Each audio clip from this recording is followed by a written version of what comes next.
আল্লাহর হুকুম অনুযায়ী কাজ করার নামই হচ্ছে ইবাদত।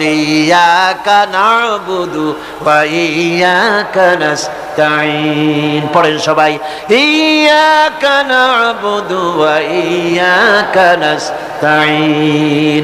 আল্লাহ তাআলা একমাত্র তোমার গোলামি করি, তোমারই আনুগত্য করি, তুমি ছাড়া কারো গোলামি করি না, তুমি ছাড়া কারো গোলামি করি না।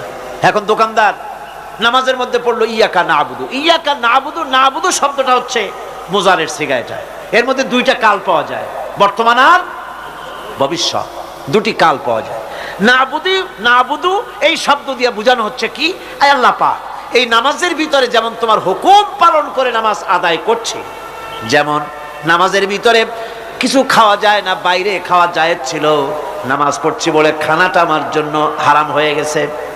কথা বলা জায়েজ ছিল, নামাজের ভিতরে কথা বলা হারাম করে দিলাম। এদিক ওদিক তাকানো জায়েজ ছিল, নামাজের ভিতরে এদিক ওদিক তাকানো বন্ধ করে দিলাম।